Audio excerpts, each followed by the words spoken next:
அஸ்ஸலாமு அலைக்கும் வரஹ்மத்துல்லாஹி வரகாத்து. கண்ணியத்திற்குரிய பெருமக்களே, அல்லாமா இப்ராஹிம் தைமி ரஹ்மத்துல்லாஹி அலைஹி அவங்க சொல்றாங்க, இரண்டு விஷயங்கள் உலகத்தினுடைய அந்த இன்பமான வாழ்க்கை வாழ்வதை விட்டும் என்னை தடுக்குது அப்படிங்கிறாங்க. அதில் முதலாவது மௌத்துடைய சிந்தனை. ஒரு மனிதனுக்கு மௌத்துடைய சிந்தனை வந்துருச்சுன்னு வைங்களேன், அந்த உலகத்தில் வாழ்வதை துறந்து விடுவார். உலகத்துல வாழ்றதுக்கு அவருக்கு அச்சமா இருக்கும். ஏன் அப்படின்னா, நம்ம இந்த உலகத்தை விட்டு போக போறோம் என்ற அந்த நிலை வந்து விட்டால். அதான் அல்லாஹ் அல் குர்ஆன்ல சொல்றான், நீங்க எத்தனை ஆண்டு காலம் வாழ்ந்தாலும் 50 வயசு 70 வயசு 100 வயசு 110 வயசு வரை எத்தனை ஆண்டுகள் வாழ்ந்தாலும் ஒரு நாள் நீங்கள் மௌத்தை சந்தித்தே ஆக வேண்டும். குல்லு நஃப்ஸின் தாயிகத்துல் மௌத், ஒவ்வொரு ஆன்மாவும் மௌத்தை சுவைத்தே தீரும் என்பதாக அல்லாஹ் அல் குர்ஆன்ல சொல்றான். ஐனமா தக்கூன் யுதுரிக்குமுல் மௌத்து வலவ் குன்தும் ஃபி புரூஜின் முஷய்யதா.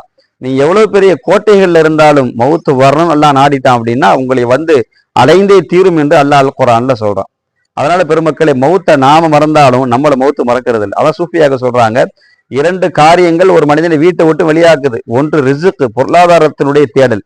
இன்னொன்று மௌத்து. இந்த இரண்டு காரியங்கள் தான் ஒரு மனுஷனை வீட்டை விட்டு வெளியாக்குது என்பதாக சூஃபியாக்கள் சொல்றாங்க. இரண்டாவது சொல்றாங்க, நாளைக்கு மறுமையில் அல்லாஹ்விற்கு முன்னால் நிப்பாட்டப்படுவோமே என்ற அந்த உணர்வு.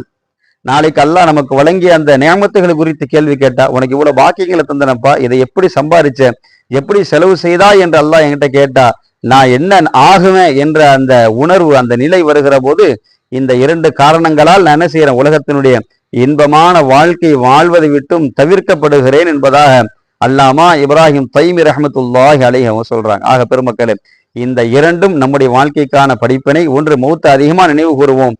இரண்டாவது, நாளைக்கு அல்லாஹ்க்கு முன்னால் நிக்கணுமே என்ற அந்த பயம் கலந்த உணர்வோடு இருப்போம். அல்லாஹ் கிருபை செய்வானா.